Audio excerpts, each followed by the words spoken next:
have John come out here and see who has the crush on him. Here's John. Detectives say the suspect told them a different story. The off-the-rails deadly drama played out here in Oakland County with a murder trial and the talk show on trial. He was bullied on national television. Jerry Sabota is one of the attorneys who represented then 26-year-old Jonathan Schmitz.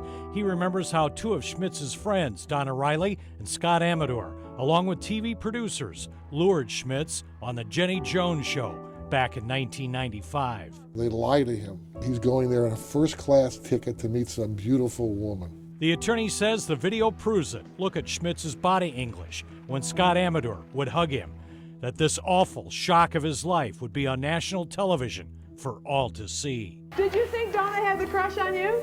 Did I? No, we're good friends. Well, guess what? It's Scott that has the crush on you. You lied to me.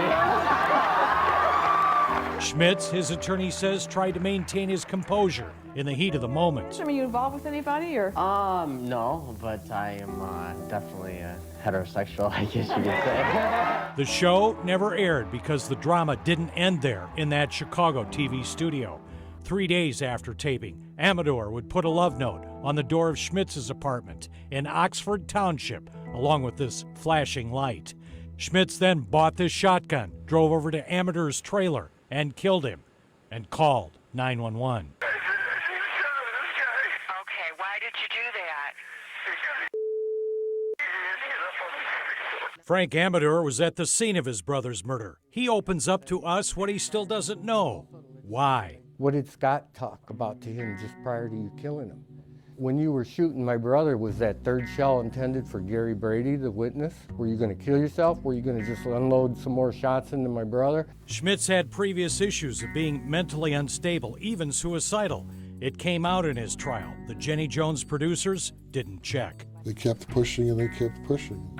And pushed him to the brink. Pushed him to the brink. The show was one of the causes of his death. The drama escalated with this from officials. The Jenny Jones Show ambushed this defendant with humiliation. The tragedy that can result when you fool around with people's lives. That by no means excuses the action that the defendant took. Jenny Jones would now be the one answering the questions. The Amedure family and attorney Jeffrey Feiger sued, claiming the show was responsible. I think the Bill Clinton-Monica Lewinsky scandal was much more lurid than this fantasy. You're the one who asked that fantasy be stated by Scott and then be played to John, aren't you? Yes or no? Yes. That jury awarded $25 million. It would be overturned on appeal. No money. They were more interested in protecting corporations than individuals. But the symbol was important. In the criminal case, Jonathan Schmitz was sentenced to 25 to 50 years for second-degree murder. And maybe he deserves some sympathy. I mean, it shouldn't have happened. He shouldn't have been tricked and lied to. This would be the only time he would speak publicly. I like to say the word sorry, and the word sorry is a very powerful word. Schmitz would spend 2 decades quietly behind bars. He was released early, a year and a half ago, for good behavior. If you get out of prison on parole for murder and you want to live a low-key life, this is the place to do it in the country, well north of Metro Detroit. All we know is Schmitz lives with his family outside of Lapeer. Nobody we talked with out here says they know him. We had the right house in the back. Nobody answered the door. Certainly isolated out here. Frank Amedure and his family also live in Lapeer. I'm not looking forward to bumping into him someday. It would be definitely awkward. I saw his sister one day at a mall. You know, we kind of looked at each other. You knew who each and other we was. Paused, yep. And we just went our way. A quarter of a century later, what was the lesson learned? The rule that anything goes on daytime television reveals a cynical pursuit of ratings over common decency. There's Jerry Springer, there's Cheaters.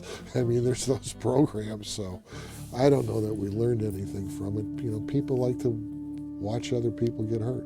Frank has been getting calls from all over the world to tell this story, all these years later. They want to get me on there to cry and ask me a few sad questions. You know, hopefully I'll be emotional. My family is the only people that walked away with nothing in this deal, and people are continuing to make money off my brother. And people are still making money on tabloid television. Jim Kurtzner, 7 Action News.